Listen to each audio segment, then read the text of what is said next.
जालंधर पंजाब के 14 साल की प्रबलीन कौर एक मासूम सी बच्ची, जिसे इस बात का बिल्कुल भी अंदाजा नहीं था कि उसके आसपास ऐसे लोग रहते हैं जो कि दिखते तो इंसान की तरह है, लेकिन उनके अंदर हैवान छुपा हुआ है। इस केस ने पूरे के पूरे पंजाब को हिला कर रख दिया। लोग सड़कों पर उतर आए, इंसाफ मांग रहे थे और ये पूछ रहे थे कि कैसे पुलिस की छानबीन के बाद भी एक जिंदा लड़की डेथ बॉडी में बदल गई। यह केस हमें ये सोचने पर मजबूर करता है कि क्या हमारे देश में माँ, बहनें, यहाँ तक कि छोटी बच्चियाँ भी सेफ नहीं हैं, वो भी अपने ही गली मोहल्लों में, अपने ही जान पहचान के लोगों में। आज हम बात करेंगे जालंधर के पारस स्टेट में हुई घटना, जिसमें एक 13-14 वर्ष की मासूम सी बच्ची की जान चली गई। नमस्कार, मैं नियति पटेल, आप देख रहे हैं द केस डायरी, जहां पर सच्ची घटनाएं सुनाई जाती हैं। 14 साल की प्रबलीन कौर अपनी मां और भाई के साथ जालंधर के पारस स्टेट सोसाइटी में रहती थी। दरअसल प्रबलीन के पिता की मौत करीब 1 साल पहले ही हो गई थी। 23 नवंबर 2025 के शाम करीब 4 बजे प्रबलीन ने अपनी मां से परमिशन लेकर सहज यानी अपनी फ्रेंड के यहाँ खेलने के लिए जाती हुई दिखती है।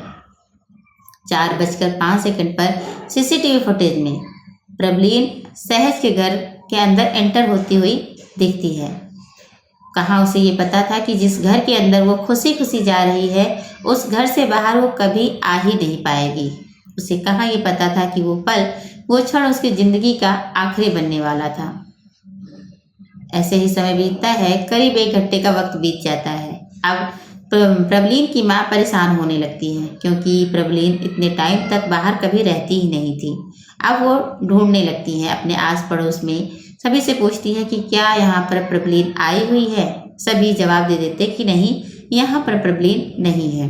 ऐसे ही ढूंढते ढूंढते उनकी माँ सहज के घर जाती है, यानी कि जिस घर में प्रबलीन गई हुई थी।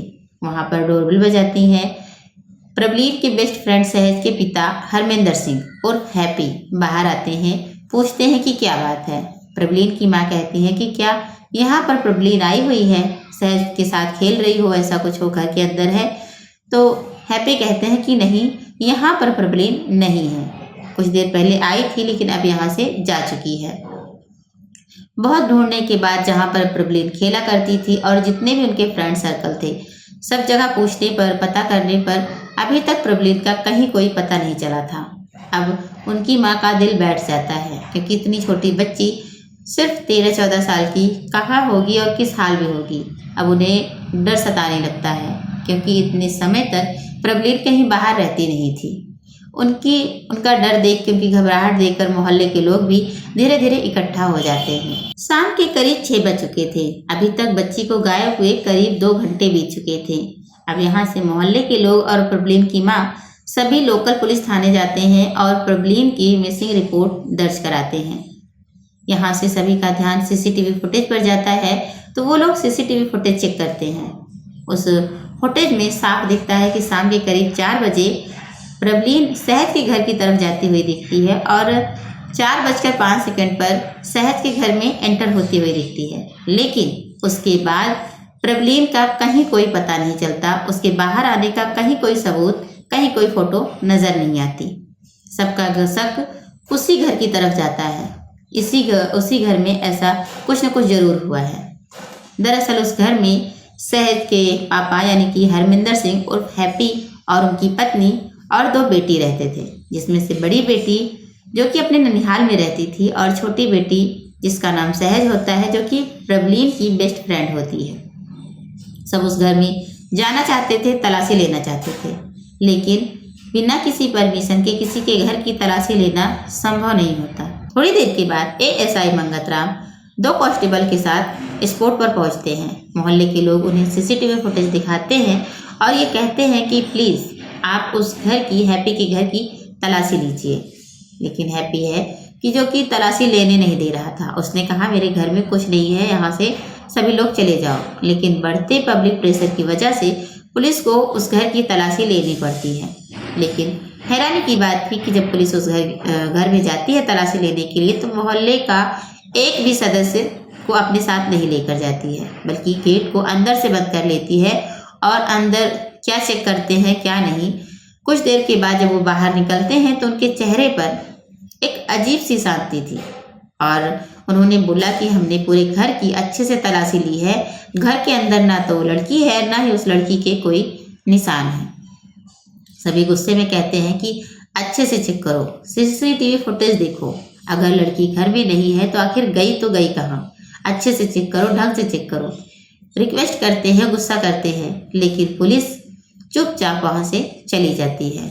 अब मोहल्ले के लोगों को अलग सा डर होने लगता है कि आखिर दिन में ही अपने घर के पास से लड़की गई तो गई कहाँ? सीसीटीवी फुटेज में उस घर में जाते हुए दिखी, लेकिन उसके बाद कहीं कोई फोटो नहीं है, कहीं उसका कोई निशान नहीं है। घर में भी, उस हैप्पी के घर में भी पुलिस ने तलाशी ले ली, अब उस घर में भी नहीं है। तो लड़की आखिर गई तो गई कहाँ? मोहल्ले के हर एक सदस्य की जुबान पर बस एक ही सवाल था कि आखिर प्रबलीन गई तो गई कहाँ? वहीं प्रबलीन की माँ का रो रो कर बुरा हाल था। वो हर थोड़ी देर के बाद कह रही थी कि मेरी बच्ची कहाँ गई, मेरी प्रबलीन कहाँ गई। अब तक रात के 11 बज चुके थे। मोहल्ले का हर एक शख्स प्रबलीन को ढूंढ रहा था, सिवाय हरविंदर सिंह के, जिसके घर से लड़की गायब हुई थी। मोहल्ले के लोगों का शक अभी भी उसी घर की तरफ था। उनको ऐसा लग रहा था कि जरूर ये घर अपने आप में कुछ न कुछ छिपा रहा है। जवाब यही घर देगा। भीड़ का गुस्सा बढ़ता गया और उन्होंने हरमिंदर से साफ कह दिया कि हमें तुम्हारे घर की तलाशी लेनी ही है। हरमिंदर चाहकर भी कुछ नहीं कर सकता था, क्योंकि भीड़ इतना ज़्यादा गुस्से में थी और इतना ज़्यादा लोग थे। एक तरफ भीड़ थी और एक तरफ हैप्पी अकेला।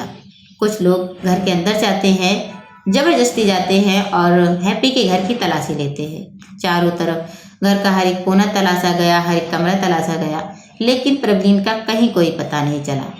सब मायूस हो जाते हैं। तभी एक शख्स की नज़र वहीं एकत्रित रखे गद्दे पर पड़ी।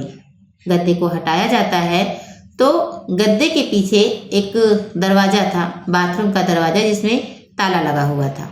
जब ताले को तोड़ा गया तो उसी बाथरूम के अंदर प्रबलीन की डेथ बॉडी पड़ी थी। गले पर निशान था, जिससे साफ जाहिर था कि गला घोंटकर मारा गया है।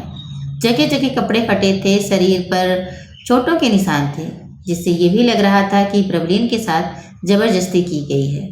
प्रबलीन को इस हालत में देखकर मोहल्ले के लोगों का गुस्सा फूट पड़ा। हैप्पी को लात घूंसों से मारने लगे, यहाँ तक कि उसकी हड्डियां तक तोड़ दी। घर पर पत्थर बरसाए गए, गाड़ियां तक तोड़ दी गई। पूरा का पूरा मोहल्ला हैप्पी को जिंदा जलाने के लिए तैयार था। थोड़ी देर के बाद पुलिस वहां आ जाती है, लेकिन भीड़ इतना अग्रेसिव थी कि पुलिस कंट्रोल नहीं कर पा रही थी। मोहल्ले के लोगों ने ये ठान लिया था कि गुनहगार को सजा यहीं मिलेगी, लेकिन जैसे तैसे किसी तरह भीड़ में से हैप्पी को निकाला गया और सिविल हॉस्पिटल में एडमिट कराया गया, ताकि ठीक होने के बाद कस्टडी में लिया जा सके, सच निकाला जा सके और उसे कानूनी सजा दी जा सके। 24 नवंबर 2025 को हरमिंदर को थोड़ा होश आता है और वहीं से निकलता है पूरी की पूरी घिनौनी हरकत का सच। पड़ोसियों ने बताया कि 5-6 साल से करीब हरमिंदर सिंह वहां रह रहा है और वो शराब का आदी भी है। घटना वाले दिन उसकी पत्नी और बेटी सहज मायके गए हुए थे। हरमिंदर सिंह अपने घर में बिल्कुल अकेला था। शाम के 4 बजे डोरबेल बजी। जब उसने दरवाजा खोला तो देखा कि सामने खड़ी थी प्रबलीन, मासूम सी प्रबलीन। उसने बहाने से प्रबलीन को बेडरूम में लेकर आया, ये कहकर कि सहज अंदर ही है। जब बेडरूम में सहज नहीं दिखी तो प्रबलीन ने पूछा कि अंकल, मेरी दोस्त सहज कहाँ है? हैप्पी ने उसे पकड़ लिया, उसके साथ दुष्कर्म करने की कोशिश की। प्रबलीन ने अपना हाथ पैर चलाने लगती है और चिल्लाने लगती है, जिससे कि हैप्पी ने उसका मुंह दबा दिया और अपनी पूरी जोर से, अपनी पूरी ताकत से उसका हाथ पैर पकड़ लिया। हैप्पी ने बताया कि वो डर गया था कि प्रबलीन बाहर जाएगी तो वो सबको उसके बारे में बता देगी, इसलिए उसने उसका गला घोंटकर उसे मार दिया। उसने नहीं कहा कि उसे ये पता था कि सीसीटीवी फुटेज में प्रबलीन उसके घर में जाती हुई दिखी होगी, ये फोटोज रिकॉर्ड हो गई होगी। इसलिए उसने प्रबलीन की डेथ बॉडी को बाथरूम में रखा और उसके बाद बाथरूम में लॉक लगाया, बाहर से गद्दे को रख दिया ताकि कोई आसानी से वहां तक ना पहुंच सके। उसने कहा कि उसका प्लान था कि वो जब गली सूनी हो जाएगी, जब कोई व्यक्ति नहीं दिख रहा होगा, तब वो डेथ बॉडी को बोरी में रखेगा और फिर गाड़ी में रखकर कहीं बाहर दूर फेंक आएगा। और उसके बाद फिर खुद वो कहीं गायब हो जाएगा, वहाँ से कहीं चला जाएगा। लेकिन उसे मौका नहीं मिला क्योंकि गली सोनी ही नहीं हुई। लोग वहीं प्रबलीन को ढूंढते ही रह गए और उसे बॉडी को ठिकाने लगाने का मौका ही नहीं मिला। और इस तरह से हरविंदर सिंह पकड़ा जाता है। मुजरिम तो पकड़ा जाता है, लेकिन हर किसी के दिमाग पर और जुबान पर बस एक ही सवाल, उन पुलिस वालों का क्या जिन्होंने उस घर की तलाशी ली थी। उन्हें एक 14 साल की मासूम सी बच्ची नहीं मिली जो कि उसी घर में मौजूद थी और शायद कि वो उस वक्त जिंदा भी थी। कुछ रिपोर्ट के अनुसार डेड बॉडी के मिलने के करीब 3-4 घंटे पहले ही प्रबलीन की मौत हुई थी और ये वक्त बताता है शाम के करीब 7 बजे, जबकि पुलिस ने उस घर की तलाशी ली थी शाम के करीब 6 बजे। तो ज़्यादातर चांसेस प्रबलीन के जिंदा होने की है। तो सवाल ये है कि पुलिस इतनी लापरवाह क्यों थी?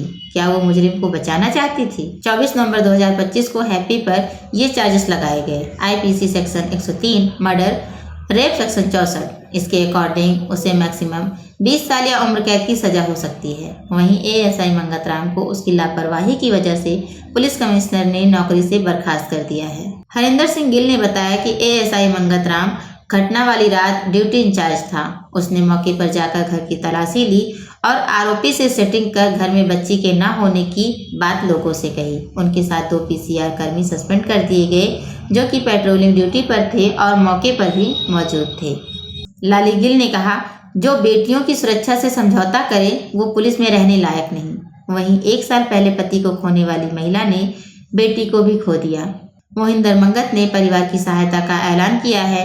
उन्होंने कहा कि सरकार की तरफ से मृतक की मां को सरकारी पक्की नौकरी और बेटे को आदमपुर से जालंधर ट्रांसफर करा दिया गया है।